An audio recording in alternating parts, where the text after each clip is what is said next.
आप सभी को नमस्कार, मेरा नाम पूनम है और आज हम अ, जन सुलभ पुस्तकालय की तरफ से बहुत सारी श्रृंखलाओं के द्वारा हमने ज्योत्सना जी के जन्मदिन को एक उत्सव की तरह मनाया है, जिसमें बहुत सारे विचार, बहुत सारे संस्मरण और बहुत सारी उनकी ऐसी बातें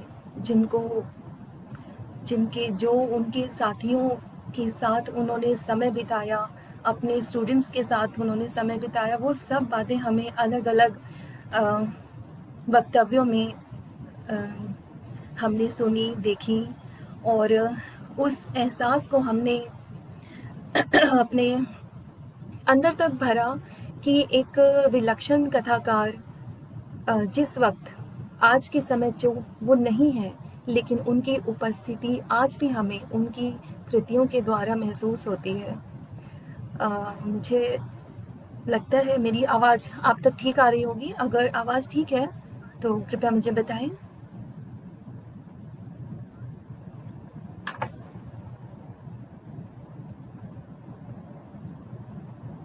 आवाज़ आप तक ठीक आ रही है?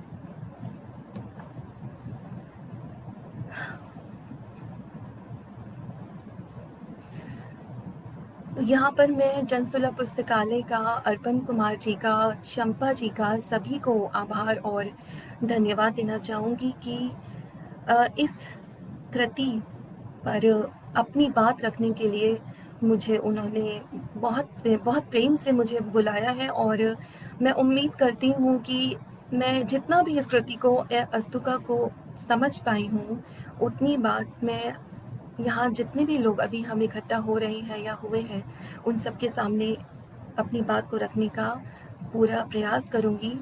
मैं पूरी कोशिश करूँगी कि उसी सुंदरता से मैं अपनी बात को रख सकूँ, जिस सुंदरता से ज्योत्सना जी ने अपनी इस कृति को रचा है।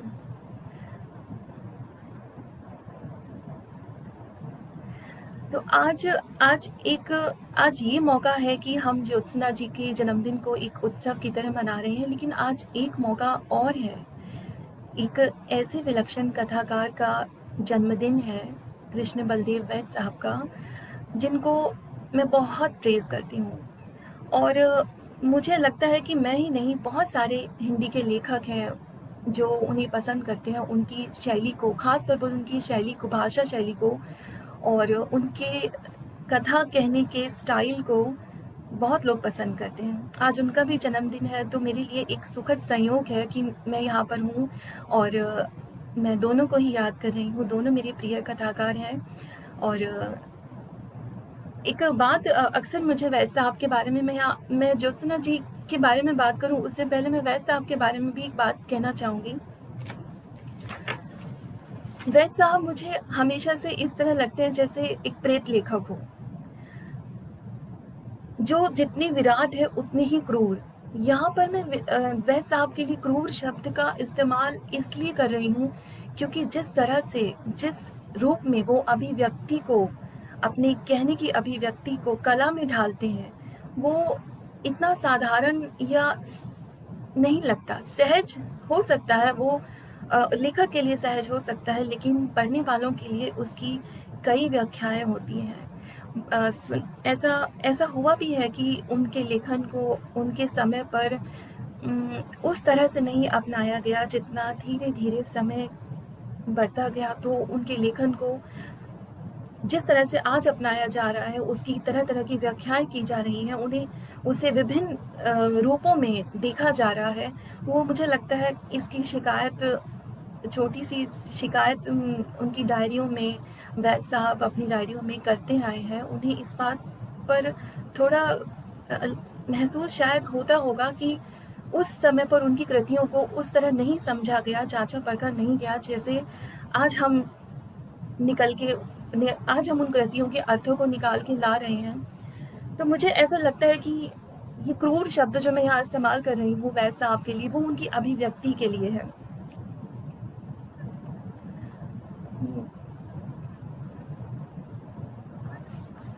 मुझे वैद साहब की अभिव्यक्ति में सबसे ज़्यादा आकर्षित किया। एक कहन का, एक हर लेखक का कहन का एक तरीका होता है, लेकिन जिस जिस तरह से वैद साहब उस एक दृश्य की लीला को रचते हैं, उसमें ऐसे लगता है कि जैसे वो पूरा का पूरा दृश्य रचना चाहते हैं। और एक एक बात मुझे अक्सर वैद साहब के बारे में याद आती है, वैद साहब के संदर्भ में याद आती है। मिखाइल बुल्गाकोव का एक उपन्यास है मास्टर एंड मार्गरीटा में, उसमें एक बात कही जाती है, मैन्युस्क्रिप्ट डोंट बर्न। मुझे यहाँ वैद साहब के बारे में ये बात इसलिए याद आती है कि उन वैद साहब को समझना एक किसी आंतरिक सहोदर की चौखट पर घंटों खड़े रहने की ज़रूरत नहीं है वैद साहब को समझने के लिए, बल्कि वैद साहब को आत्मसात करने के लिए आंतरिक समृद्धि और उसकी समूची पीड़ा के द्वंद्व को समझना होगा। तो वैद साहब के बारे में मैं बस इतना ही कहना चाहती थी। और आज लेकिन जिस चीज़ के लिए, जिस उत्सव के लिए, जिस विचार के लिए, जिस बात के लिए हम यहाँ इकट्ठा हुए हैं, वो है ज्योत्सना मेनन जी की बहुत विलक्षण कृति ए अस्तुका पर मैं अपनी बात रखने के लिए आई हूँ। और मैंने ये नॉवल जब पढ़ा था 2015 में, ए अस्तुका, और इसे पढ़ते हुए मुझे ऐसा लगा था कि जैसे मैं एक अलग दुनिया में पहुँच गई हूँ। वो एक अलग दुनिया हर लड़की की, हर लेखक की, मैं खासतौर पे इसे स्त्री के संदर्भ में बोलना चाहूँगी कि जब एक स्त्री लेखक अपनी उड़ान को, अपने दायरे को, अपने स्वप्नों को या अपनी फैंटेसीज़ को एक बड़ा विराट दायरा देती है, आसमान तक उसे ले जाती है, तो वो कोई छोटी-मोटी कृति नहीं होती। जब मैंने ए अस्तुका पढ़नी शुरू की थी, तो मुझे यही महसूस हुआ था कि जिस जिस आसमान में ज्योत्सना जी का ये पात्र है वो जाता है, उसी आसमान में मैं भी विचरण कर रही हूँ, मैं भी उस आसमान में उड़ रही हूँ और उस आसमान के रंगों को, उसके उसकी विराटता को महसूस करने की कोशिश कर रही हूँ।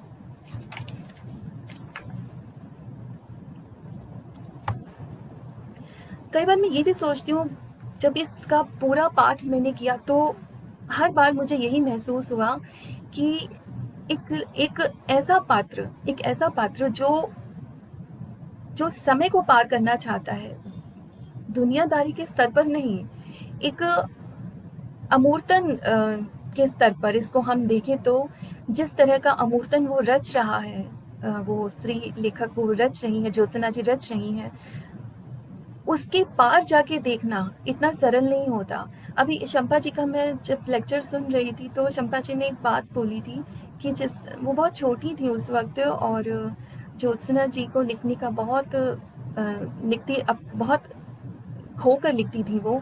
तो एक बार कुकर की सीटी बजती रही और बच्चों ने उन्हें टोका, लेकिन वो उन्हें नहीं पता चला, उन्हें सुनाई नहीं दी। तो ये चीज़ें जो जब मैं सुनती हूँ कि एक कथाकार के पास ऐसा माहौल, ऐसा एक कथाकार को ऐसा माहौल मिल पाना, एक ऐसा माहौल अर्जित कर पाना, एक लेखक के लिए वाकई एक चुनौती भी है और एक बहुत सुंदर बात भी है। और इस बीच जिस तरह से वो अपने उपन्यासों में फलांगती है, इस उपन्यास में फलांगती है सीढ़ियाँ, उसी तरह से वो सच में भी फलांगती है सीढ़ियाँ।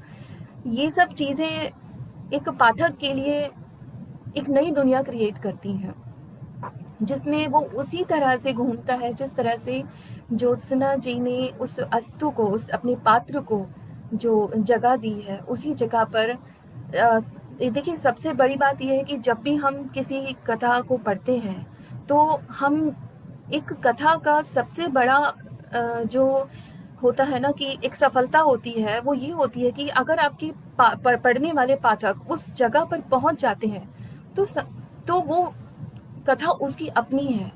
और किसी भी कथा के साथ रिलेट कर पाना इतना सरल नहीं होता। अगर वो रिलेट पाठक कर पा रहा है तो इसका मतलब कि वो कथा सार्थक हुई। और यहाँ पर मैंने कुछ अंश भी चुने हैं। मैं चाहती थी कि इस विलक्षण कृति के कुछ अंश पढ़ूं। मुझे लगता है बहुत सारे लोगों ने ये पढ़ा होगा उपन्यास, लेकिन क्योंकि ज्योत्सना जी को हम याद कर रहे हैं, तो उनकी इस कृति का अंश पाठ किए बिना तो ये काम पूरा हो नहीं सकता।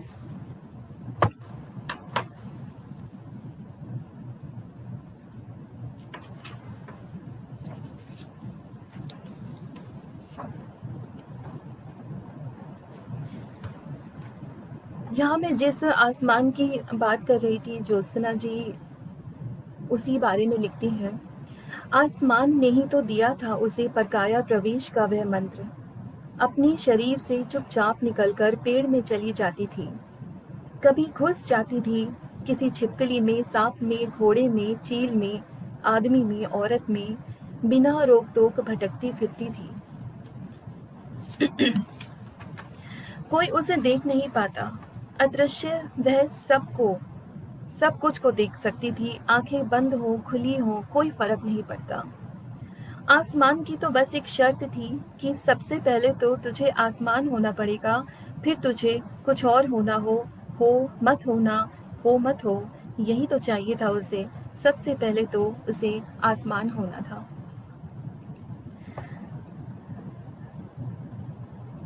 तो इस तरह से आसमान का जिक्र जब मैंने किया, तो इस तरह से ज्योत्सना जी अपने आसमान का जिक्र करती हैं।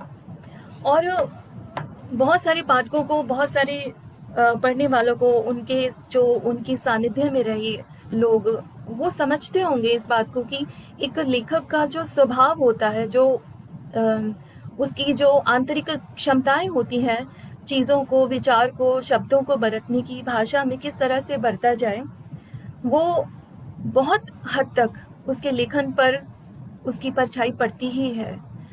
और मैंने जितने भी संस्मरण अभी इन सभी कड़ियों में जितने भी संस्मरण मैंने सुने, जितनी भी बातें मैंने ज्योत्सना जी के बारे में सुनी, तो उनके हिसाब से मुझे ऐसा लगता है कि वो बहुत बहुत ज़्यादा प्रेम से भरी, बहुत ज़्यादा स्नेह से भरी और बहुत मेहनती, कर्मठ और अपने काम के प्रति, अपने स्वप्नों के प्रति आस्थावान रही होंगी। जब ये शब्द आता है आस्था, तो मुझे बहुत अच्छा लगता है कि बहुत सारे लोगों में, बहुत सारे लेखकों में, बहुत सारे रिश्तों में हम आस्था का ही अभाव देखते हैं। मैंने अपने आसपास ऐसे बहुत बहुत लोगों को देखा है जिनके पास सब कुछ है लेकिन आस्था नहीं है। तो जब आपके पास शब्दों की सरस्वती है, आपके पास वो सारी चीज़ें हैं जिनसे आप अपना कंफर्ट खरीदते हैं या अपना कंफर्ट बनाते हैं, या वो चीज़ें जो आपको एक सुख देती हैं, अगर आपकी उनमें आस्था नहीं है तो मुझे नहीं लगता उसका कुछ खास फ़ायदा होता है। लेकिन मैं यहाँ देखती हूँ कि इस विलक्षण कृति में वो आस्था मुझे दिख रही है, शब्दों के प्रति, अपने सपनों के प्रति, अपनी फैंटेसीज़ के प्रति जिसको वो क्रिएट करती हैं। एक एक शब्द यहाँ मुझे खोया हुआ लगता है। मैं इस कृति को बोलती भी हूँ कि खोई हुई कृति है। यहाँ अस्तु पूरी तरह से खोई हुई है। खोई हुई लड़की की कहानी है ये। ये खोयापन एक नई चीज़ को ढूँढ के लाता है। जब तक हम खोते नहीं हैं, हम उस पॉइंट पर जाकर वो चीज़ नहीं ला सकते जो जिस जिस चीज़ को हम खोजना चाहते हैं, उसके लिए आपको अपने आप को देना पड़ता है। तो यहाँ मुझे ज्योत्सना जी का पूरी कृति इस तरह की लगती है कि ये खोई हुई है। मैं यहाँ पर सिर्फ अपना पाठ की अनुभव बता रही हूँ, जो मुझे महसूस हुआ, और मैं कोई समीक्षक नहीं हूँ, ना आलोचक हूँ, मैं कोई समीक्षा या आलोचना भी नहीं कर रही हूँ। मैंने जिस कृति को जिस तरह से एंजॉय किया, इसका सुख लिया मैंने इसके पाठ का, मैं सिर्फ वही बता रही हूँ। और मुझे पता है कि बहुत सारे लोगों ने इन पर लिखा होगा, बहुत सारे इन पर आलेख लिखे गए होंगे, बहुत सारी समीक्षाएं की होंगी, वो सब अपनी जगह है। लेकिन मुझे इस कृति को पढ़ने का जो सुख अनुभव हुआ, मैं वो आपके साथ आज शेयर करना चाहती हूँ, क्योंकि मैं सिर्फ ज्योत्सना जी को उनके शब्दों के लिए आज याद करना चाहती हूँ। और ये बहुत खुशी की बात है कि अस्तु का पर मुझे बोलने का अवसर भी मिला है। और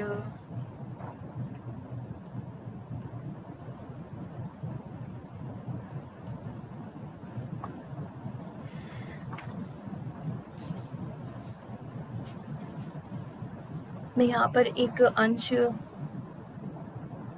और पढ़ना चाहूँगी। एक्चुअली मैं कई सारे अंश पढ़ूँगी और ज्योत्सना जी को इस तरह से याद करती रहूँगी। उससे रोज़ रोज़ पाप होगा और रोज़ रोज़ मिलेगी एक ना एक सज़ा। इसका मतलब है मैं सांस ना लूँ, पानी ना पीऊँ, खाना ना खाऊँ, या फिर इनमें से हर काम को करते हुए हिसाब रखूँ कि सांस लेने पर कितनी हिंसा हुई, कि पानी पीने से कितनी हुई, कि बोलने से कितनी, कि चलने से कितनी। अपने से नहीं होगा यह। वह घबरा गई बूंदू कहीं की। कौन कह रहा है तुझे ये हिसाब रखने को? जितने के बिना गुजारा ना हो उतनी हिंसा करो। जानो देखो सभी कुछ पर रमो, किसी भी चीज में मत। लेकिन वह है कि खाते समय या पीते समय मजाल की कभी हिंसा की याद आ जाए। आम खा रही हो तो आम में मशगूल, और पानी पी रही हो तो पानी में, जैसे आम ही आम हो इस दुनिया में या पानी ही पानी। जब हम इस तरह की चीज़ें पढ़ते हैं तो ऐसा लगता है कि हमने एक एक पल को, एक एक क्षण को बहुत गहराई से जिया है। यहाँ पर सिर्फ इस कृति को, इन शब्दों को गहरा कहना बहुत मामूली चीज़ होगी। उससे भी कुछ आगे जाकर अगर मैं शब्दों को ढूंढ पाऊँ तो मैं कहूँगी कि इसमें इन इन शब्दों में वो गरिमा है, वो पा लेने की चाह है जो आमतौर पर अपनी आंखों से नहीं दिखाई देती। ज्योत्सना जी उन आंखों के पार जाकर वो चीज़ें देखना, उन चीज़ों को महसूस करना और लिखना चाहती थी, उन्होंने उसे लिखा भी। अगर वो कहती हैं कि उन्हें लगता है कि आम खा रही है तो सब जगह आम है, पानी पी रही है तो सब जगह पानी है, तो मैं पक्का इस बात के लिए श्योर हूँ कि उन्हें ऐसा महसूस हुआ होगा। जब वो चपाती बनाने की बात करती हैं, रोटी के सिकने उसे पलटने की एक अपनी कथा है। वो कथा आपको उसी जगह ले जाएगी जहाँ पर ज्योत्सना जी खड़ी हैं और रसोई का ये पूरा दृश्य रच रही हैं, रोटी का वो दृश्य रच रही हैं, उसकी सुगंध को का बखान कर रही हैं। हर चीज़ इतनी सूक्ष्म लेवल पर उन्होंने रची है कि इस कृति को वाकई विलक्षण, मैं कह रही हूँ सिर्फ इतना काफ़ी नहीं है, बहुत सारे लोगों ने कहा है और उनके प्रिय कथाकार वैद साहब ने भी उनकी इस कृति की बहुत तारीफ की है। इस कृति की भाषा को चिरजीवी भाषा कहा है, तो ये बिल्कुल सच है। और मैं ये भी आग्रह करूँगी अपने जो यहाँ पर अभी देख रहे हैं कि अगर नहीं पढ़ी ये कृति तो ज़रूर पढ़िए, क्योंकि हिंदी साहित्य में इस तरह की कृतियाँ रोज़ रोज़ नहीं लिखी जाती हैं। और मुझे याद है मैंने ये 2015 में ये नॉवल पढ़ा था और मैंने इस पर लिखा भी हुआ है कितनी खोई सी कितनी अपनी सी अस्तु, 15/6/2015। तो जब मैंने अब ये खोला, मुझे जब पता चला कि मुझे अस्तु पर बोला है तो उस भाषा में तो मैं खोई थी, लेकिन मुझे ये भी पता है इसमें कोई कथा ढूंढे तो कथा तो कोई है नहीं इसमें सिलसिलेवार कथा नहीं है, जैसे एक हिंदी कहानियाँ अमूमन लिखी जाती हैं उस तरह का आप कथानक ढूंढे तो वो कथानक नहीं है। और जिस तरह एक पेंटर पेंटिंग बनाता है, कथा कहाँ से शुरू होती है कहाँ ख़त्म होती है ये तय नहीं है इसमें। जैसे एक चित्रकार अपना एक चित्र बनाता है, अमूर्तन जो रचता है, कहाँ से शुरू होती है वो कृति, कहाँ ख़त्म होती है आप कह नहीं सकते। आप कोई भी हिस्सा उठा लीजिए इस कृति का, अस्तुका का, वो आपको लगेगा यहीं से शुरू हुआ है, यहीं से बात की जा रही है। और जब आप इसको बंद करेंगी तो वो पन्ना आपको आखिरी लगेगा कि यही आखिरी पन्ना है, यही अस्तु की आखिरी बात है। तो ये सबसे बड़ी खासियत मुझे लगती है। कई बार हम ऐसा इस भी मूड में होते हैं कि हम कभी परेशान हुए या किसी दुविधा में हुए, तो मैं बीच में मैंने कुछ साल ऐसे किया था 2015 से 18-19 तक कि मैं कोई भी पन्ना खोल लेती थी और उसमें से कुछ भी पढ़ लेती थी। अभी तक मुझे याद नहीं था कि मैं क्या पढ़ रही हूँ, कथा क्या है, कैसी है, कहाँ से शुरू है, कहाँ, लेकिन मैं कोई भी पन्ना उठा लेती हूँ, मुझे लगता है कि एक जादू सा मेरे सामने खुल गया है और एक आंतरिक संतुष्टि इस कृति को पढ़ के मुझे हमेशा मिलती रही है। तो जब एक कृति आपको जादू का एहसास दे तो इससे बढ़कर तो और क्या हो सकता है।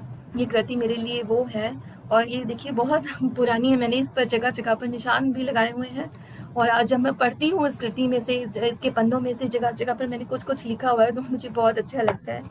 इसमें इनफैक्ट मैंने अपनी एक सहेली का एक बात थी, मैंने वो भी लिखी है, दमयंती की बात, साहित्य मन का सात्विक आहार होता है। मुझे ऐसा लगता है कि मैंने उसे भी कहा होगा ये तुम पढ़ के देखो, बहुत अच्छी है, तो उसने मुझे ये कहा होगा, मुझे ऐसा लगता है। और इस कृति के लिए भी मैं शैलेंद्र को ही धन्यवाद देना चाहूँगी, क्योंकि ये सब किताबें मुझे उन्होंने ही सजेस्ट की थी, और ये सब संयोग इस तरह से बना, दोस्त मिलते गए और मैं पढ़ती गई, और इस तरह के बस जीवन हमारा आगे चलता रहा। यहाँ मैं बहुत सारे कमेंट्स देख रही हूँ, मैं कुछ पढ़ लेती हूँ। विडंबना, ये गोविंद गौतम का है। विडंबना यह है कि हमारा जीवन शब्दों से भरता जा रहा है और उनके अर्थ रीतते जा रहे हैं। हम शब्दों के आडंबरों के छली व्यापारी बनते जा रहे हैं। आपके द्वारा आस्था शब्द पर कही गई बात। जी, आप सही कह रहे हो कि हमारा जीवन शब्दों से भरता जा रहा है। शब्दों से भर रहा है ना, उसके अर्थ तो हम बना सकते हैं। उनके अर्थों के लिए आपको कोई रोक नहीं रहा, आप उनके अर्थ खुद खोजिए। हमारी अंततः कोई भी बात होती है या कहीं से बाहर से कुछ भी आ रहा होता है, आप उसको किस तरह से ग्रहण कर रहे हो, ये तो आप पर ही निर्भर करता है। मैं पर्सनली इस बात पर बहुत विश्वास रखती हूँ कि शब्द या बाहर से आने वाली कोई भी चीज़ आपका आपको तब तक संतुष्ट या आपको पूरा आपको आत्मिक आहार नहीं दे सकती जब तक आप उसमें अपना सच नहीं मिलाएंगे। आप अपने सच को वहाँ उस पॉइंट पर रख के देखिए कि वो तब आपके सामने आपके अर्थ खुलेंगे, नए अर्थ खुलेंगे। कोई भी कृति आपको अर्थ नहीं देती, कोई भी कृति आपको भाषा, शब्द, विचार देती है। आपको वो उसके अपने अर्थ होते हैं, उस लेखक के अपने सत्य, अपने अर्थ होते हैं, लेकिन जब तक आप अपना अर्थ नहीं उसमें खोजेंगे, आप नहीं, आपको वो शब्द ही लगेंगे। हाँ, मैं बहुत ज़्यादा इस बात पर बिलीव करती हूँ कि आस्था आपकी किस में है। मैं बार-बार इस बात को कहती भी हूँ कि मेरे लिए किसी भी चीज़ के साथ जुड़ना इस तरह से, अगर मेरी आस्था उसमें नहीं है, तो मैं उसे नहीं जुड़ पाती। चाहे वो पत्थर हो, चाहे वो पत्ता हो, चाहे वो कुछ भी हो, मूर्त या अमूर्त, कुछ भी।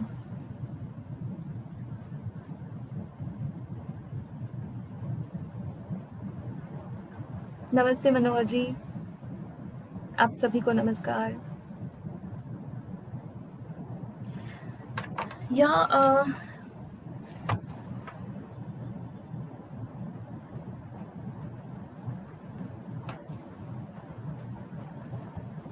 एक अंश में और पढ़ना चाहूंगी।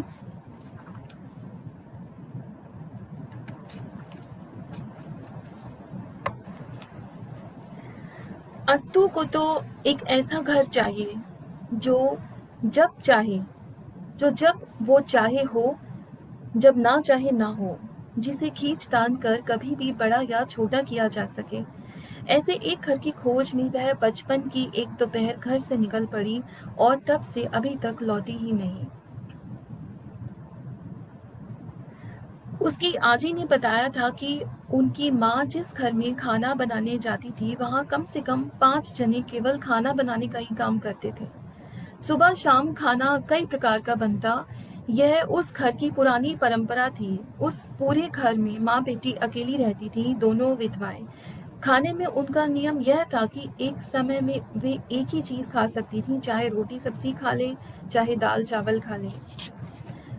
ना बाल ना बच्चे, और घर इतना बड़ा कि अगर किसी दिन वे तय कर लें कि अब वे अवश्य घर से बाहर निकलेंगी, तो हो सकता है कि वे एक कमरे से दूसरे कमरे में, दूसरे कमरे से आंगन में, फिर किसी सहन में, फिर सीढ़ियों से होती हुई किसी कमरे से किसी दूसरे कमरे में, सहन में, आंगन में, सीढ़ियों में उतरती चढ़ती, आती जाती ही रह जाएं और घर से बाहर कभी निकल ही ना पाए। मैं यही बोलना चाह रही थी कि मैं कभी ज्योत्सना जी से नहीं मिली, और मेरे मन में इस बात को लेकर कभी-कभी मुझे फ़ील होता है कि मैं जितने भी मेरे प्रिय कथाकार हैं, मैं उनसे कभी नहीं मिल पाई हूँ, चाहे वो निर्मल वर्मा हो, चाहे वैद साहब हो, चाहे कृष्णा सोबती हो, चाहे ज्योत्सना जी हो, मैं कभी नहीं मिल पाई। लेकिन एक चीज़ है जिसको जिसके साथ जुड़कर मैंने ये महसूस किया कि अगर ज्योत्सना जी से मैं मिलती, ज्योत्सना जी आज होती, तो वो ऐसी ही होती। मैं जब भी शंपा जी से बात करती हूँ, मुझे वो हमेशा इतनी स्नेह से भरी, इतनी प्यारी लगती है वो, कि मैं बिल्कुल अंदाज़ा लगा सकती हूँ कि उनकी बेटी को देखकर कि ज्योत्सना जी किस तरह की होती अगर वो आज होती। और मुझे अंदर से ये भी लगता है कि शायद वो नए लेखकों से मिलकर भी बहुत खुश होती। उम, ये हमारा, मैं कहती हूँ इसे, हम पीढ़ियों का जो अ, जो पीढ़ियों का जो हम एक पीढ़ियों के बीच जो हम पुल बनाते हैं, वो यही किताबें ही हैं। हम कभी नहीं जान पाते अपने पूर्व के लेखकों को, अपने पूर्व के बुद्धिजीवियों को, अगर ये चीज़ें हमारे पास ना होती, उनके शब्द नहीं, ये कहूँ, अब मैं फिर से वही बात कहूँगी कि शब्द हैं तो उनके अर्थ हम खोज पा रहे हैं। ये शब्द ही नहीं होते तो हम खोजते ही क्या? कुछ तो चाहिए, एक सिरा तो चाहिए, एक पूरा रास्ता तय करने के लिए। तो अ, आज होती, मैं यही बोल रही थी कि आज अगर होती तो वो बहुत खुश होती हम लोगों से मिलकर, इस पूरी जो ये श्रृंखला चली है जनसुलभ पुस्तकालय की, अलग अलग विचार उनके बारे में निकल कर आए हैं, वो ये सब सुनती देखती तो मुझे लगता है वो बहुत खुश होती। और अभी भी मैं ये प्रार्थना करती हूँ वो जहाँ भी हैं बहुत खुश हों, बहुत सुखी हों और अपनी कलम के साथ ही हों। एक लेखक कभी भी अपनी कलम से दूर अपना जीवन, अपनी मृत्यु भी नहीं सोच सकता। ये बहुत बड़ी बात है कि शंपा जी और राजूला जी ने इतना अच्छा उत्सव रखा। ये मुझे भी इसमें शामिल किया और मुझे एक मौका मिला कि मैं ऐसे विलक्षण कथाकार को दोबारा से पढूँ, उस उनके शब्दों में, उनकी दुनिया में दोबारा जाऊँ। उन अर्थों को जो मैं 2015 में मैंने जो पढ़े थे, उस वक़्त जो अर्थ निकले थे, वो आज के अर्थों से कम गहरे थे। मुझे लगता है ऐसा कि आज जो मैं जिन चीज़ों को समझ पाती हूँ, 2015 में शायद इतना नहीं समझ पाती थी। तो ये एक फ़र्क है। अगर मैं इसे 5 साल के बाद फिर पढ़ूँगी तो फिर से मेरे लिए ये नए अर्थ खोलेगी। तो ये शब्द हैं तो उनके अर्थ हैं और मेरी आस्था शायद और गहरी हो जाती है साल दर साल। इसीलिए मैं अपने लेखकों को बार-बार पढ़ती हूँ, बार-बार उनका पुनर्पाठ करती हूँ, उनको उनका अवलोकन नहीं करती, उनको जाँचती-परखती नहीं हूँ। बस फिर से उनकी दुनिया में चुपचाप जाके बैठ जाती हूँ और समझने की कोशिश करती हूँ कि अब क्या है मेरे लिए? अब मेरे लिए, अब मेरे जीवन का जो दायरा है, ये कृति मेरे जीवन के दायरे में आकर अब क्या कहती है? इस तरह से मैं खुद को जाँचती हूँ और मुझे लगता है कि एक उम्र के साथ आपको खुद को जाँचना आना भी चाहिए और ये बहुत ज़रूरी है। अगर आपने साल दर साल अपने आप को नहीं जाँचा, अपनी परख नहीं की, तो आप आगे, आपके लेखन पर भी इससे इसका फ़र्क पड़ सकता है, आपके विचारों पर भी इसका गहरा असर पड़ सकता है। ज़रूरी नहीं है आपको, आपके जीवन में कोई सदमा भी आ सकता है और कोई खुशी भी आ सकती है, कोई गम आ सकता है, कोई बहुत बड़ा बदलाव भी आ सकता है।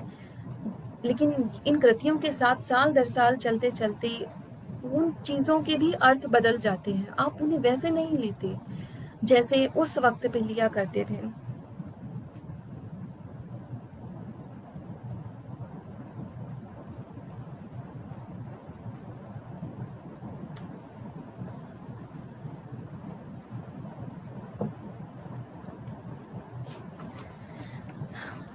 तो यहाँ पर मैं फिर से कुछ पढ़ना चाहूँगी।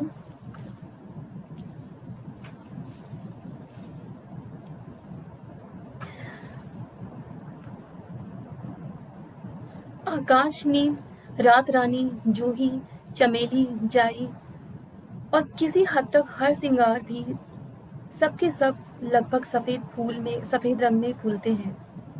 जैसे-जैसे अंधेरा घिरने लगता है, ये फूलने लगते ये फूलने शुरू होते हैं और रात भर मस्ताते हैं। यहाँ देखिए ये भाषा कितनी मीठी है कि रात भर मस्ताते हैं। मैं इसी तरह की कृतियों में से इस तरह के शब्द चुन लेती हूँ जो जो मुझे सुकून देते हैं पढ़ने में। इनमें से कुछ तो पेड़ पर रहते सवेरा भी नहीं देखते, पहले ही जमीन पर ढेर हो जाते हैं। कुछ पेड़ पर दिन तो दिखते हैं, बल्कि दो एक दिन बने रहते हैं, मगर खुशबू उड़ जाती है उनकी। आकाश नीम और हर सिंगार जब चू रहे हों, तब हवा चलने लगे तो फूलों की बारिश होती है। इस तरह के दृश्य हम साधारण जीवन में देखते हैं, लेकिन जब हम उनको रचते हैं तो वो वैसा ही दृश्य हमारे सामने आ जाता है जैसे हम अपने जीवन में उन्हें देख रहे होते हैं। इस कृति की एक सबसे बड़ी खासियत यही है कि आपको हर पल हर क्षण एक उस सत्य का एहसास देगा जो आपके जीवन में पैरेलल में चल रहा होता है। कई बार आप उसकी तरफ ध्यान देते हैं, कई बार नहीं देते। ये पूरी कृति इस तरह की अनछुई चीज़ों से भरी पड़ी है जिसको हमने अपने जीवन में, अपने रोज़मर्रा के जीवन में वाक़ई छुआ है और हमें उसका एहसास ही नहीं है कि हमने इन चीज़ों को अपनी नज़र से देखा है, इनको हाथ लगाकर छुआ है, इनका स्पर्श किया है या इनको आत्मसात किया है। लेकिन जब आप इस कृति को पढ़ते हैं तब आपको लगता है कि आत्मसात करना भी कोई सरल काम नहीं है। बारिश के थमने पर वह बरामदे का दरवाजा खोलती तो सामने ही लगा होता पीला ढेर। पेड़ के नीचे की जमीन तो दिखनी ही बंद हो जाती। वह डरते डरते पेड़ की ओर देखती कि अब एक फूल ना बचा होगा। पेड़ की डगालों पर अब भी छोटे छोटे पीले फानूस झूल रहे थे, बल्कि पहले तो वो दिखाई ही नहीं देते थे, छिपे थे बड़े फानूसों के पीछे। जब वह छुपन छाई खेलती तो सबसे पहले, बल्कि अक्सर ही, जाकर आजी की पीठ पीछे छिप जाती थी। सबको पता ही होता कि भूत का ठिकाना इमली में और अस्तु का आजी की पीठ के पीछे। उसे खोजना किसी अंधे के लिए भी मुश्किल काम नहीं हो सकता था। टिन्नी का छिपना भी कुछ कुछ ऐसा ही जैसा है। खेल शुरू होते ही पलंग के नीचे जा घुसेगी। पलंग पर बिछी चादर के लटकते रहने से उसका मुंह भर ढक जाता, बाकी पैर, घुटने, फ्रॉक, यहाँ तक कि कोहनी तक के हाथ भी दिखते रहते। तिस पर चिल्लाकर पूछोगी, बताओ हम कहाँ हैं? ढूंढती हुई वह कई बार उसके इतने करीब से गुजरती कि कभी उसका हाथ, कभी कपड़े उसे छू जाते। वह नीचे झुकती, ऊपर देखती, दाएं घूमती, बाएं घूमती, हाथ से टटोलती और तंग आकर अपने से ही पूछती, कहाँ छिपी होगी ये टिन्नी? इस तरह की मैं इन्हें एक ज़रूरी ब्यौरे के रूप में देखती हूँ किसी भी कथा में। हर कथाकार का अपना एक तरीका होता है अपने ब्यौरे रचने का। वो ब्यौरे रचता है, सभी रचते हैं, लेकिन उसे किस तरह से रचता है, कितनी माइन्यूटली, कितने सूक्ष्म लेवल पर, सूक्ष्म स्तर पर उनको, उनका बखान करता है, उनको दिखाता है या उनको शब्द शब्द में सजाता है। मैं इसे ये भी कहूँगी कि ये पूरी कृति इस तरह से एक सजी हुई, खुद फूलों की तरह सजी हुई कृति है। आप इससे बाहर नहीं निकल सकते। इनफैक्ट जब भी कृति को पढ़ने के बाद भी आपको एहसास होगा कि आगे क्या, कि अस्तु ने आगे क्या कहा, आगे कौन सी खुराफात की या किस दुनिया में गई। आप इसको खत्म नहीं होते देखना चाहते। मुझे अभी भी लगता है कि शायद कोई ऐसा, या ज्योत्सना जी अगर अभी आज होती यहाँ पर तो शायद इसके और भी इस तरह की कृतियाँ, अस्तु का 1 2 3 ऐसे आ जाती, क्योंकि ये एक बहुत विराट सपना है। इसमें से निकलना इतना आसान नहीं है और इसमें से निकलने का मन भी नहीं करता, शायद ज्योत्सना जी का भी नहीं करता। और लेकिन अभी हमारे पास सिर्फ एक यही कृति है और इसको मुझे लगता है बहुत पाठकों को बहुत मन से, मनोयोग तो मैं नहीं कहूँगी, इसमें सिर्फ डूबने की ज़रूरत है। इसमें सिर्फ खोया जा सकता है। जो खोने को तैयार है किसी चीज़ में तो वो इस कृति को पढ़े।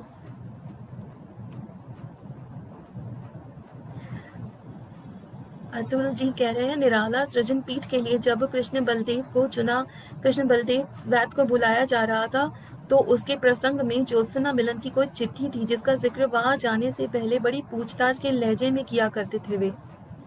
जी, फूलों की बारिश बहुत ही खूबसूरत। तेजराज थैंक यू जी, मैं समझ रही हूँ अतुल जी। आपके पास अतुल जी बहुत सारी चीज़ें हैं बताने के लिए, मैं ये भी जानती हूँ। वैद साहब की फेलोशिप पर जब मैं काम कर रही थी, तो आपने ही मेरी बहुत मदद की थी, बहुत सारी बातें आपने मेरे साथ साझा की थी।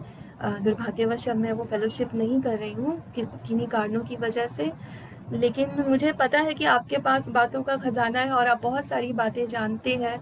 आपका कमेंट भी मेरे लिए बहुत इम्पोर्टेंट है।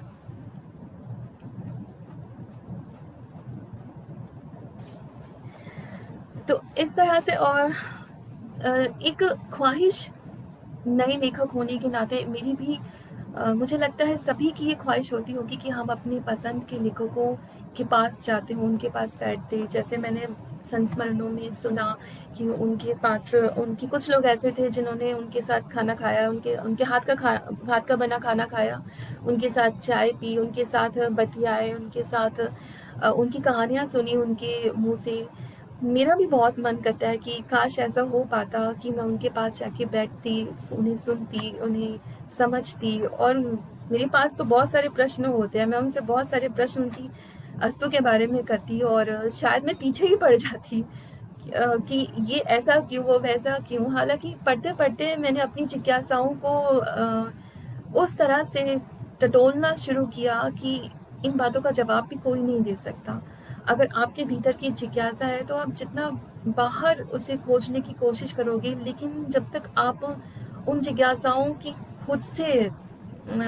खुद से उसकी परख नहीं करोगे, खुद से उसको टटोलोगे नहीं, या खुद से उनके भीतर जाकर उनकी चीर-फाड़ नहीं करोगे, तब तक आपकी जिज्ञासाएँ आपको शांत नहीं कर सकती। लेकिन मुझे पक्का पता है कि ज्योत्सना जी मुझसे परेशान हो जाती, लेकिन मैं उन्हें बहुत अपना स्नेह से उनसे पूछती, तो वो मेरी जिज्ञासाओं को कुछ तो शांत करती।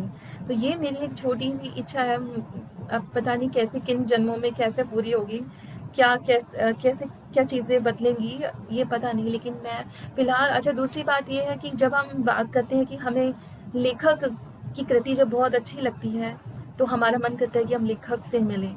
ये फिर जब मैं सोचती हूँ कि लेखक से मिलना, कई बार ऐसा लगता है कि आप उसके बनाए अंधेरे में सेंध डालने जैसा होता है।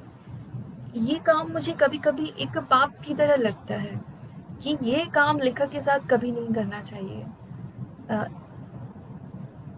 पाठक की या उन्हें पसंद करने वाले जो लोग होते हैं, उनकी अपनी एक आस्था जुड़ती है, लेकिन लेखक के दायरे में जाना ऐसा है जैसे एक शांत पानी में पत्थर मारना, पूरा हिल जाता है वो उसका दायरा। लेकिन इस बात को ये बात सभी लेखकों पर भी ये निर्भर नहीं करती है, पर मुझे ऐसा लगता है जो बहुत खोए-खोए से लेखक होते हैं, उनके अंधेरे में तीली जलाकर भी, माचिस की तीली जलाकर भी हल्की-सी भी रोशनी नहीं करनी चाहिए, क्योंकि अगर उन्होंने अंधेरा चुना है, तो कुछ सोच के ही अंधेरा चुना है, ऐसे नहीं चुना। और यहाँ पर मैं खुद को तसल्ली दे देती हूँ कि अगर निर्मल वर्मा होते, वैद साहब होते, ज्योत्सना जी होती, तो शायद मैं उनका दायरे में जाने का प्रयास कभी नहीं करती। करती भी हो सकता है, पर धीरे-धीरे, जैसे मैंने पहले कहा कि हम समय के साथ अपने विचारों में बदलते हैं, अपनी ही परख खुद करते रहते हैं, तो एक पल पे मुझे ये भी लगता है कि शायद मैं ऐसा नहीं भी करती। लेकिन लेखक को जानने का सबसे अच्छा तरीका मुझे यही लगता है कि उनकी कृति को पढ़ा जाए, उन्हें बार-बार समझा जाए, अपने जीवन में उन्हें कैसे उतारना है, किन अर्थों में उतारना है, हमें इस पर काम करना चाहिए, ना कि लेखक लेखक को खोजेंगे तो उसमें से सिर्फ एक साधारण स्त्री या पुरुष ही निकलेगा। लेखक भी वही होते हैं, लेकिन जिस समय लिख रहा होता है लेखक उस समय लेखक होता है, तब कुछ नहीं होता, फिर चाहे वो स्त्री हो या पुरुष।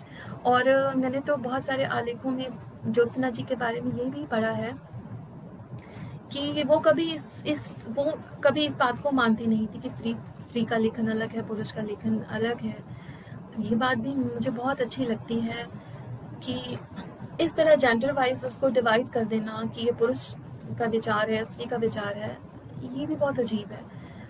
ऐसा कई बार होता है कि हमसे भी बोला जाता है कि एक स्त्री दृष्टि से आप एक आलेख लिखिए, तो मैं समझ नहीं पाती हूँ कि स्त्री दृष्टि या पुरुष दृष्टि कैसे?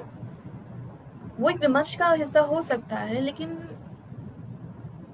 बड़े अर्थों में अगर मैं स्त्री हूँ तो ऑब्वियस सी बात है मैं स्त्री की तरह लिखूंगी, या पुरुष हो तो पुरुष की तरह। पर फिर भी जब हम सोचते हैं तो ये दोनों विचार मिल जाते हैं। जब हम लिखने लगते हैं तो स्त्री पुरुष का कोई भेद नहीं रह जाता। ज्योत्सना जी के बारे में मैंने ऐसा सुना है और मुझे ये बात भी उनकी बहुत अच्छी लगी। ऐसी छोटी छोटी चीज़ों से हम अपने आप को लेखकों के साथ जोड़ लेते हैं और तब वो बनते हैं हमारे अपने लेखक। तो यहाँ मैंने ज्योत्सना जी के बारे में और भी बहुत सारी बातें सुनी हैं जो जिनके साथ मैं को रिलेट कर पाई हूँ, और मुझे लगता है कि मैं उन्हें बहुत अच्छे से समझ पाई हूँ। मैं इसलिए ही उनके साथ उनके रचे आसमान में उड़ भी पाती हूँ। जब वो चपाती बनाती हैं, रोटी की गंध के बारे में लिखती है, तो मैं उस गंध को महसूस भी कर पाती हूँ। यहाँ पर मैं और कुछ अंश पढ़ती जाऊँगी ताकि हमारे साथ जो इस वक्त जुड़े हैं, जो इकट्ठा हुए हैं हमारे साथ लोग, वो इस कृति को सुन के दोबारा से, जैसे मैंने दोबारा से इसको पढ़ा है तो मैं दोबारा से इसमें खो गई, थोड़े थोड़े वो भी इस कृति में फिर से खोते जाएं।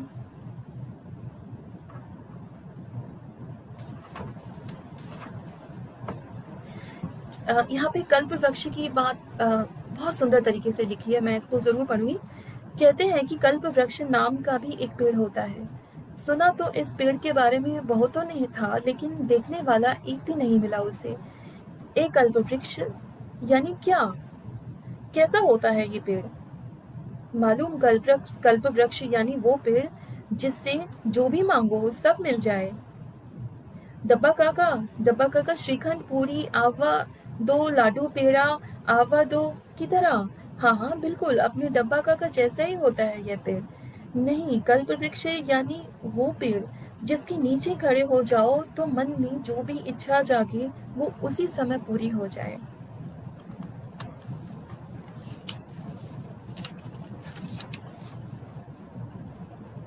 अरे हट, कल्प वृक्ष कोई पेड़ थोड़े ही होता है, तो क्या होता है? वो तो यूं ही झूठ मूठ का पेड़ है। झूठ मूठ का यानी? झूठ मूठ का यानी मनगढ़ंत। मैं नहीं मानती। वह एक सच्ची मुच्ची का पेड़ है और बस है। तूने देखा है? मैं कहाँ से देखती? वो यहाँ थोड़े ही होता है पागल। तो कहाँ होता है? ऊपर स्वर्ग में। मेरी माँ कहती है कि स्वर्ग अलग से कोई जगह थोड़ी ही है, वो तो यहीं कहीं है। अब तो कल्प वृक्ष को भी आस ही पास कहीं होना चाहिए। कहीं से एक छोटा सा भी मिल जाता तो क्या मजा आता। नहीं मिलेगा, नहीं मिलेगा। तू तो उसे मनगढ़ंत मानता है, फिर तुझे कैसे मिलेगा? फिर तुझे कैसे मिले? और अस्तु को तो चाहिए ही क्या था? हर दम गाती फिरती, मारा मननी एवी मौज के कल्प तरुणा, वन मानती कछुए ते माग्या, विण हंसती हंसती चाली जाऊं। आसपास जो कुछ भी था उसी का तो था। कल्प वृक्ष से मांगती भी तो क्या मांगती। ये मुझे ये मुझे लगता है कि जिस तरह से इन्होंने कल्प वृक्ष को अपनी अस्तुका में जगह दी है, जिस तरह से उन्होंने लिखा है, ये भी एक दृश्य बनाते हैं। यहाँ पर हर इस कृति में की सबसे बड़ी खूबी यही है कि हर दृश्य में इंसान खो जाता है, पाठक खो जाता है। एक छोटी सी लड़की है, उसकी बातें सच्ची मुच्ची मनगढ़ंत झूठ मूठ, इस तरह से जब कोई लेखक लिखता है तो वो उसने जिया हुआ होता है। मैं इस कृति के बारे में यही कहूँगी कि कहीं न कहीं एक पैरेलल संसार होता है एक लेखक का, जहाँ एक तरफ तो वो खाना बना रहा है, कपड़े धो रहा है, अपने आस-पड़ोस में बात कर रहा है, सामाजिक जीवन जी रहा है, लेकिन दूसरी तरफ एक वो जीवन होता है जहाँ जिसका कोई अंदाज़ा नहीं लगा सकता कि वो क्या सोच रहा है, क्या लिखना चाहता है, या किन किन स्तरों पर जाकर सामाजिक जीवन से ऊंचा उठकर पता नहीं कौन सी परकाया में प्रवेश करता है, और किन किन अपने जीवन के आसपास के पात्रों को चुनकर अपनी कृति में रख लेता है। यहाँ पर मुझे अपने आसपास के पात्र भी बहुत सारे दिखते हैं कि जैसे ये बच्चे मेरे आसपास घूम रहे हों। तो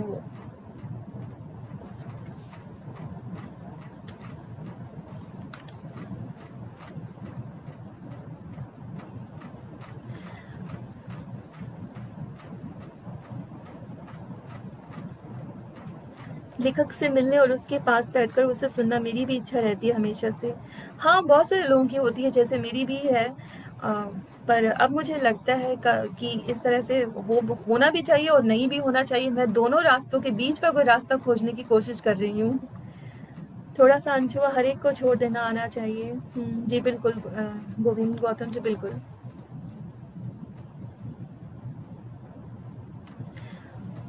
मेरे पास वाग्देवी प्रकाशन से जब किताब आई थी तो काफ़ी खस्ता हाल में थी और मुझे लगता है कि शायद ख़त्म हो गई होगी या किस तरह से। वाग्देवी प्रकाशन से आप ज़रूर हाँ मंगवा सकते हैं और मुझे लगता है आपको बिल्कुल मंगवानी चाहिए, ज़रूर पढ़ना चाहिए।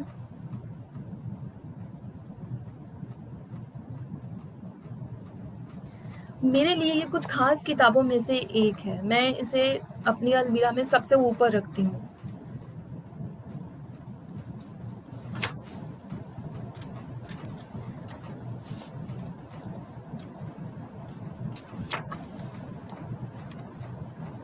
जब मैंने इस किताब पर बोलने के बारे में सोचा तो पहले मैंने सोचा था कि मैं इसके नोट्स बनाऊंगी। फिर मैंने सोचा कि मुझे कोई नोट्स नहीं बनाने, जिस वक्त मुझे जो समझ में आएगा या मेरी जो इच्छा होगी मैं वही बोलूँगी। तो अब मैं वही बोल रही हूँ। मैंने एक सिस्टमैटिक वे नहीं अपनाया इसका, क्योंकि हम यहाँ पर इस वक्त ज्योत्सना जी को याद भी कर रहे हैं। मैं उसी अनछुए अनकढ़ता से उन्हें याद करना चाहती थी।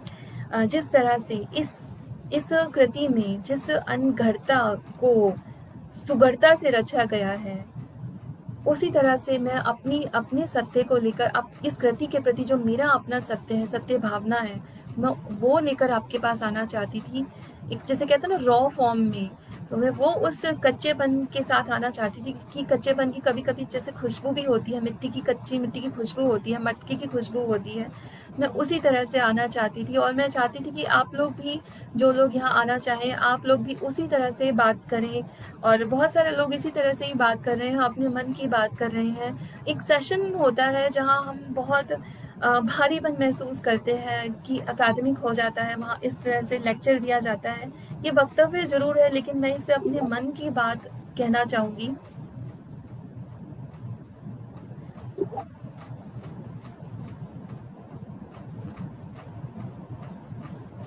बहुत सारे लोग यहाँ अपने मन की बात लिख रहे हैं, तो थोड़ा सा इसमें से, इस कृति में से और पढ़ा जाए।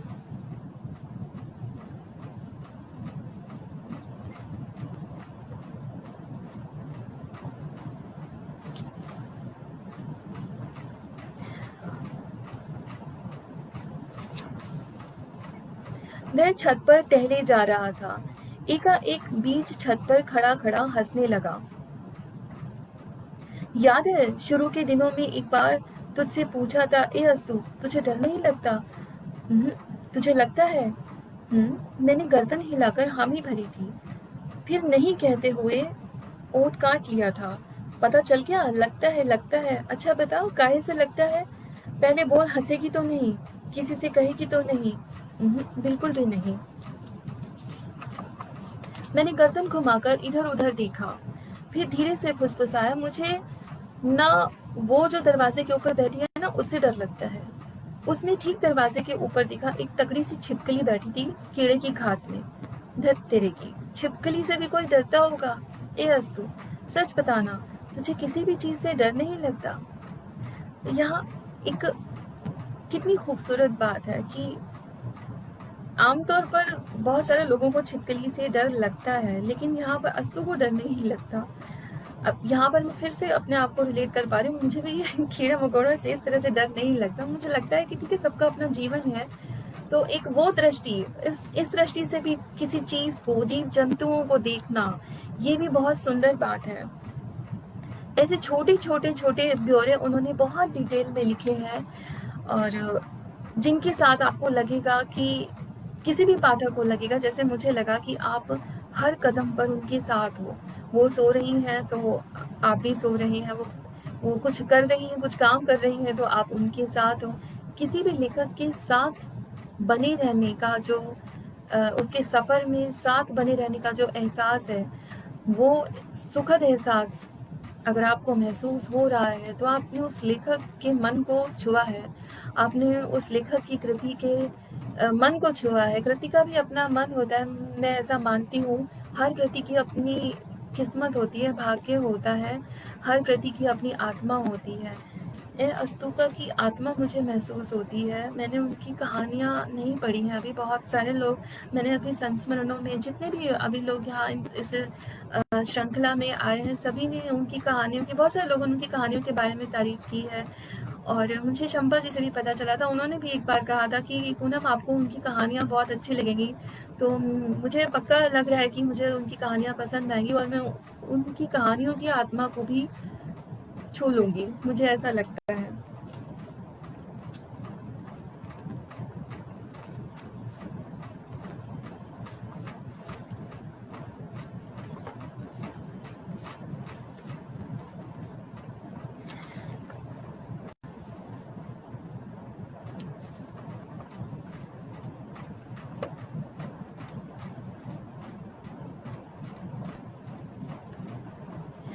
और सबसे बड़ी बात है, जिस सरल भाषा में ज्योत्सना जी ने अस्तूका को रचा है, सहज ही आपके मन तक वो जाती है वो बातें। उसमें जैसे हम कई बार ये इस तरह से वैद साहब की कई कृतियाँ हैं जिनमें हम भाषा की दुविधा आती है बहुत सारे लोगों को, पाठकों को। निर्मल वर्मा के बारे में एक धारणा बना ली गई है कि वो इस तरह का लेखन करते हैं, उसके खास पाठक हैं। ज्योत्सना जी के बारे में भी कहा जा सकता है, पर मैं फिर भी कहूँगी, मैंने तीनों को पढ़ा है। मुझे ऐसा कहीं पर कोई दुविधा नहीं हुई है कि मैं निर्मल वर्मा को एक अलग कैटेगरी में रखूँ। वो उनकी अपनी भाषा है, उनका अपना दायरा है।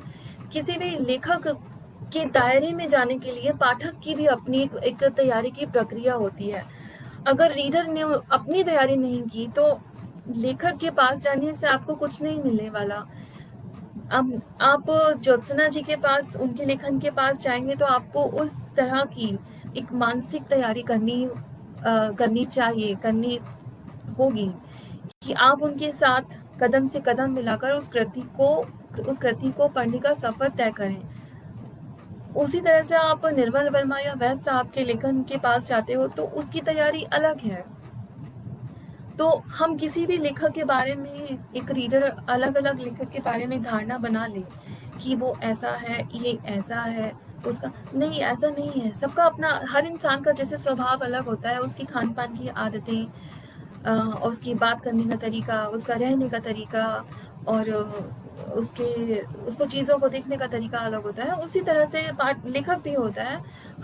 हर लेखक अपनी अभिव्यक्ति के अपने तरीके ढूंढता है। पाठक क्या करता है उसके लिए? हम बहुत आसानी से इस बात को बोल देते हैं कि ये मुझे पसंद है, वो मुझे नहीं पसंद, लेकिन वो आपका दायरा है। आप उस दायरे से उठ के बाहर निकलिए और उसके बाद आप उस कृति को, किसी भी कृति को समझने की कोशिश कीजिए। मुझे इसी तरह का एक हल्की सी दुविधा हुई थी मास्टर और मार्गरीटा में, लेकिन फिर मैंने उस कृति में खुद को ढाला। मैंने वो विचार पैदा किए कि ये अगर इस तरह से लेखक ने एक मार्गरीटा नाम की एक पात्र को रचा है तो आप उस तरफ जाओ ना, आप उसी तरह के हो जाओ जैसे वो उस पात्र को रच रहे हैं। तो यहाँ पे पात्रों के साथ आपको अपना जीवन दोबारा से बनाना पड़ता है। आपको उसका पड़ोसी, उसका साथी, उसका दोस्त, उसका हमसफर बनना पड़ता है, तभी आप उस पात्र को समझ पाते हैं। सिमिलरली कविताओं के साथ, आप एक कविता किसी की पढ़ते हैं, आपको लगता है इसमें देह की बात की गई है, हो सकता है उसमें देह की बात उस तरह से नहीं की गई हो जिस तरह से कोई समझ रहा है उसे, या उसमें किसी सामाजिक मुद्दे को उठाया गया है, तो वो सामाजिक मुद्दा कितना खतरनाक है या कितना ज़रूरी है, आपको इसकी जांच परख करनी पड़ेगी। आप उस मुद्दे पर पहले अपना विचार बनाएं। नहीं, लेखक ने जो मुद्दा उठाया है वो किस दिशा में जा रहा है, किस दिशा में उठाया है, कितने प्रयासों के बाद उठाया है, आपको वो सोचना चाहिए पहले। तो कुल मिला के मेरा कहने का मतलब ये है कि एक लेखक के पास जाने के लिए पाठक की तैयारी बहुत ज़रूरी है।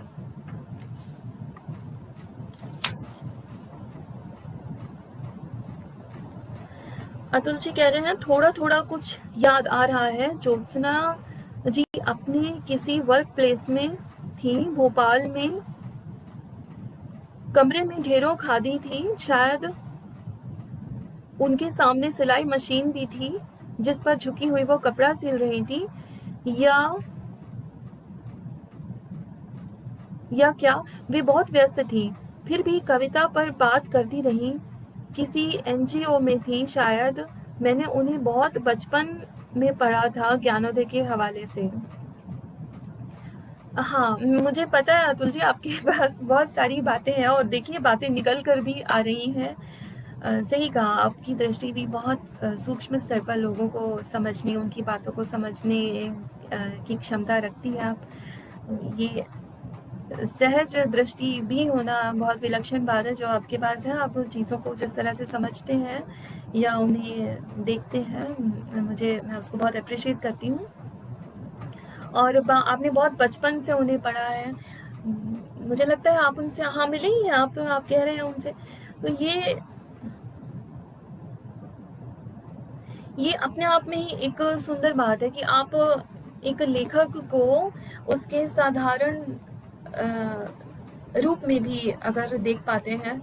हालांकि मुझे इस बात से थोड़ा सा कहते हैं दिक्कत सी होती है कि जैसे मैंने पहले भी बोला कि एक लेखक के दायरे में जाना, खास रूप से जब वो लिख रहा हो, उसके लेखक के दायरे में जाना मुझे एक पाप की तरह लगता है। तो लेकिन जब वो अपना सामाजिक जीवन जी रहा है, फिर हर कोई मिल सकता है, लेकिन फिर उसकी तुलना ना करे कोई कि आपका लेखन इस तरह का है, आप काम इस तरह से करती हैं। कोई देवी देवता ना बनाए किसी लेखक को या किसी भी इंसान को। वो इंसान है, ट्रांस में जाके लिखता है या किसी विचार में डूब कर कुछ रचना रचता है, लेकिन वो साधारण जीवन जीता है, वही खाता है, वही पहनता है जो सभी लोग पहनते हैं। तो किसी को एक वो दायरा दे देना कि वो बहुत असाधारण है या पता नहीं वो कैसे सोचते होंगे, कैसे अपना सामाजिक जीवन जीते होंगे, मुझे लगता है इस पर बहुत ज़्यादा विचार नहीं करना चाहिए।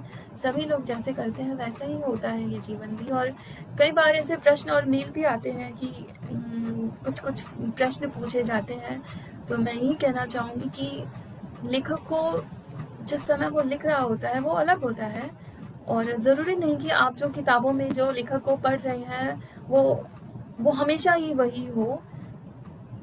वो भी बदलता है, उसके विचार भी बदलते हैं। तो हमें उसी हिसाब से खुद को रखना चाहिए। एक वो परिदृश्य में नहीं सोचना, उस परिदृश्य में नहीं सोचना चाहिए कि लेखक के विचार इस तरह से है तो वो आदमी या औरत या इंसान के तौर पे कैसा होगा। ये दोनों अलग अलग चीज़ें हैं। होता तो साधारण ही है, लेकिन उसका विचार पक्ष और उसका व्यक्तित्व पक्ष थोड़ा सा अलग करके रखना चाहिए।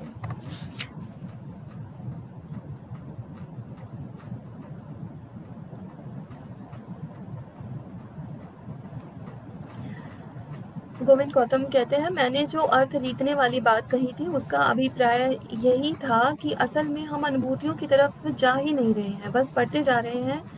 हम लेखक की दुनिया में लेखक के हिसाब से नहीं डल रहे, अभी तो खुद ही तय कर रहे हैं या सतही तौर पर ले रहे हैं। तो मैं यही कहना चाहूँगी कि सतही तौर पर लेने का फैसला भी हमारा ही है। हम लेखक को किस हिसाब से ले रहे हैं, उसके भाव पक्ष में नहीं जा रहे हैं, उसको अनुभूत नहीं कर रहे हैं, तो ये इसका फैसला भी हमारा ही है। लेखक ने कभी इस चीज़ के लिए इंसिस्ट नहीं किया या वो इस तरह की कोई उम्मीद नहीं करता कि उसे इस तरह से पढ़ा जाए या उसे इस स्थिति में समझा जाए। लेखक कभी नहीं करता, लेखक सिर्फ लिखता है और उसे अपने पाठकों को सौंप देता है। ये पाठक का काम है कि वो किस मनोदशा में, किस मनोस्थिति में उस कृति को पढ़ रहा है, उस लेखक को समझने का प्रयास कर रहा है। तो मैं बार बार यही कह रही हूँ कि एक पाठक की अपनी तैयारी बनती है, इसमें होनी ही चाहिए कि जब वो किसी लेखक के पास जाए तो उस हिसाब से, उस तैयारी से जाए जिस तरह का वो लेखक है, जिस तरह का वो लेखन करता है। जजमेंटल तो खैर किसी भी हाल में नहीं होना चाहिए, और टोटली एक पाठक के ऊपर ही निर्भर करता है पूरी तरह से कि वो लेखक को किस तरह से अनुभूत करना चाहता है। तो खुद से किसी कृति को विलक्षण बता देना या सतही घोषित कर देना, ये पाठक को इन चीज़ों से थोड़ा सा दूर रहना चाहिए। और आजकल तो मैं देखती हूँ कि आलोचक और समीक्षक भी इस काम में उतने अच्छे नहीं रहे हैं। खैर ये दूसरी बात है। यहाँ पर अभी हम ज्योत्सना जी के लिए यहाँ पर एक हम उनकी उनके होने को, उन्होंने जो सफ़र, उनका जो सफ़र रहा उनके जीवन का, उसे याद करने की कोशिश कर रहे हैं। और आप सब लोग यहाँ पर आप सब लोगों ने उन्हें इस याद में शामिल हुए,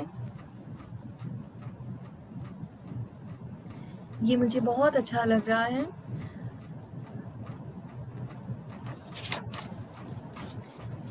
देखिए, किसी भी लेखक को याद करने का सबसे अच्छा तरीका होता है उनकी कृतियों को बार बार पढ़ा जाए, उनकी कृतियों के नए नए अर्थों को खोजा जाए।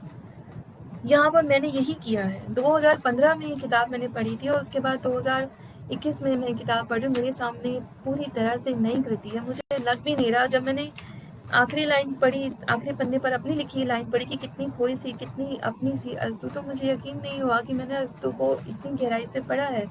लेकिन अब जब मैंने इसको दोबारा पढ़ा तो मुझे नई गहराइयाँ मिली।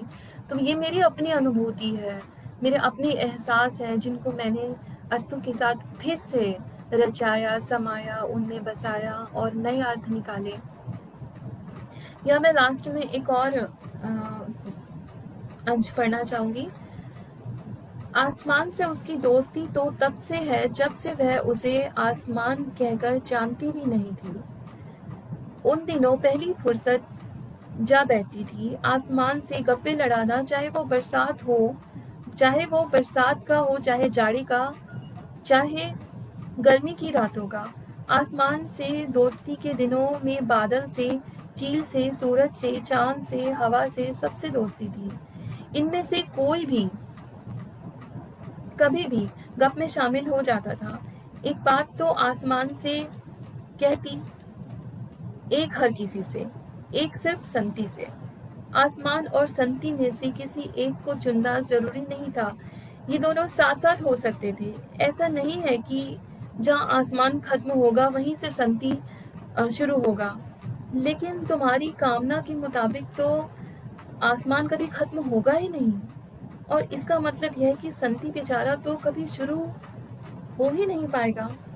आसमान भी शुरू और संती भी शुरू, शुरू से शुरू। शुरू में क्या था? शुरू में अस्तु का। तो यही मैं कहना चाह रही थी कि इस विलक्षण कृति की सबसे खूबसूरत बात जो है वो यही है कि ये कहाँ ख़त्म होती है, कहाँ इसका प्रारंभ होता है, ये आप तय नहीं कर सकते। ये किताब भी नहीं तय कर सकती। लेखक ने भी मुझे लगता है तय नहीं किया होगा।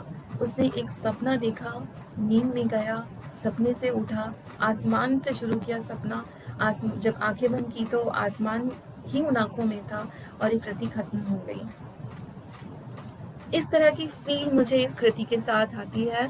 और आप सब लोग आए यहाँ पर। आभार पूनम, खजाने अनंत है, जीवन अनिश्चितता, इसलिए इन प्रिय लेखकों के सिलसिले में संवाद करने मिल लेना चाहिए। बिल्कुल तेजी जी, बिल्कुल सही कह रही हैं आप। और तेजी जी के बारे में बताऊं, तेजी जी भी मुझे बहुत पसंद है। उनकी अनुवाद, उनकी नीला, मैं उनकी नीला को इसी क्रम में रखना चाहूँगी जिस तरह से अस्तु का है। नीला भी एक विलक्षण कृति है, मुझे बहुत पसंद है। और अनुवाद तो उनके बहुत गहरे, बहुत बहुत स्पष्ट और बहुत अपने से है, जिनको मैं कहती हूँ ऐसा लगता है कि उन्होंने खुद ही लिखा है। तो तेजी जी आप यहाँ आई, मुझे बहुत अच्छा लगा। आपका कमेंट पढ़ के मुझे बहुत खुशी हुई। और मुझे पता है कि आप भी ज्योत्सना जी के साथ आपने भी बहुत समय बिताया है।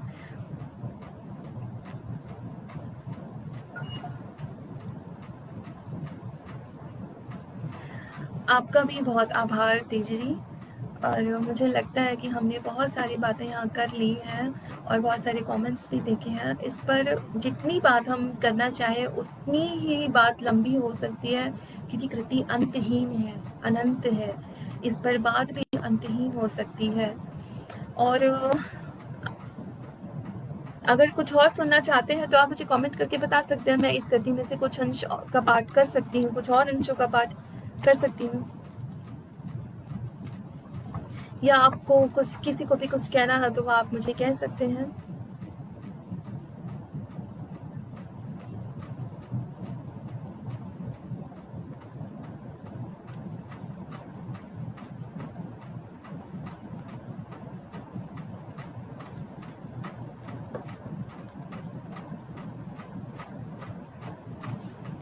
मुझे लगता है मैं एक छोटा सा पाठ इसका एक छोटा सा अंश फिर से पढ़ देती हूँ,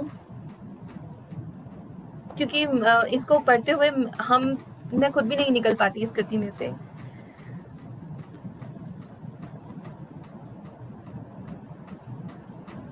किस चीज का अंत है मेरा, जिंदगी का?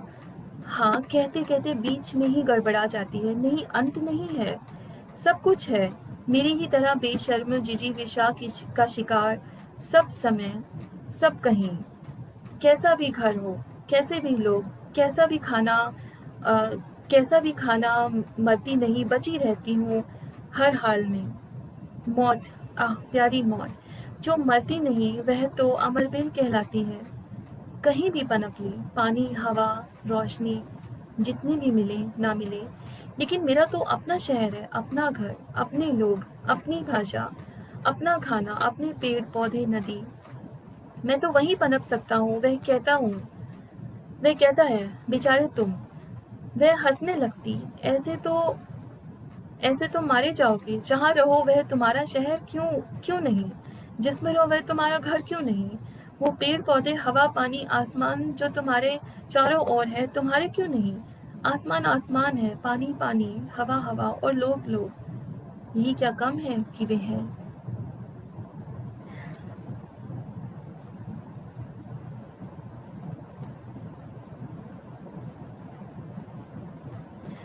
जी, कोई ऐसा अंश जो आपके दिल के सबसे करीब हो? ये पूरी किताब मेरे दिल के करीब है। मैं इसका पूरी कविता का, पूरी कहानी का मैं पाठ कर सकती हूँ, पूरी किताब का मैं पाठ कर सकती हूँ। इसमें से कोई एक अंश चुनना मेरे लिए भी बहुत मुश्किल था। मुझे ये पूरी किताब, और मैं फिर से बोलूँगी कि किसी भी पाठक को अगर वो एक लय में है, एक धारा में है, उसे लगता है कि कृति इस तरह से होती है, क्योंकि वो खुद सोच रहा होता है कि कृति अपनी वो एक अपनी सोच के अनुसार अपनी कृतियों को ढूंढता है। तो कई बार मैं ऐसा भी करती हूँ जिनमें जो जिस तरह का मेरा स्वभाव नहीं होता, या जिस तरह का पढ़ना मैं पसंद नहीं करती, उस तरह की चीज़ें भी मैं पढ़ती हूँ। क्यों? क्योंकि मेरा अपना दायरा बढ़े। जब तक मैं उस पर कदम ही नहीं रखूँगी, उस सीढ़ी पर कदम ही नहीं रखूँगी, मैं कैसे जान सकती हूँ कि किस तरह की कृतियाँ, किस तरह के विचार, किस तरह की बातें, किस तरह का आसमान हर एक के लिए अलग-अलग हो सकता है, मैं कैसे जान सकती हूँ? मैं कैसे जान सकती हूँ कि जैसे मार्केस एक जादू यथार्थवाद रचते हैं, तो अगर मैंने उनको नहीं पढ़ा होता तो मुझे क्या पता, हमारे जीवन में भी जादू यथार्थवाद कई बार होता है, हम उन चीज़ों को समझ नहीं पाते। साहित्य की सबसे बड़ी शक्ति यही है कि वो आपको जीवन जीना सिखाता है, आपको जीवन की समझ देता है। यहाँ जीवन में इतनी चीज़ें हैं कि आप वाक़ई नहीं समझते हैं। आप वाक़ई बातों को, इंसानों को, लोगों को नहीं समझते हैं। साहित्य वो ताकत आपको देता है, वो समझ, वो शक्ति देता है, वो ऊर्जा देता है कि आप जीवन को समझ सकें, ये बहुत बड़ी बात है। और मैं यहाँ पे मुझे लगता है हमें अपनी बात ख़त्म कर देनी चाहिए। और अर्पण जी आपका बहुत आभार, जनसुलभ पुस्तकालय का बहुत आभार, शंपा जी आपका आभार, और उन सभी मेहमानों का आभार जिन्होंने कीमती समय अपना निकाला, वो कीमती बातें बाहर लेके आया, हम सबको उनसे अवगत कराया। जो समय आपने ज्योत्सना जी के साथ बिताया, वो बातें, वो समय आपने हमारे साथ साझा किया, वो मुझे बहुत अच्छा लगा। और मैं शंपा जी को बोलना चाहूँगी कि बहुत-बहुत बधाई हो ज्योत्सना जी के जन्मदिन की, और इस तरह से ये उत्सव हम हर साल मनाते रहें, अपने प्रिय लेखकों को इसी तरह से याद करते रहें, उनकी कृतियों के माध्यम से। ये एक बहुत सुंदर बात है, और एक लेखक के लिए सार्थक जीवन जीने का एक राह भी है। तो अभी आप सब जिन लोगों ने कमेंट्स किए हैं, अपनी बातें रखी हैं, यहाँ पर मुझसे बातें की हैं, उन सबका भी बहुत-बहुत मैं धन्यवाद कहना चाहूँगी। तो अब मैं आप सबसे विदा लेती हूँ और फिर कभी किसी मोड़ पर फिर मिलेंगे। नमस्कार।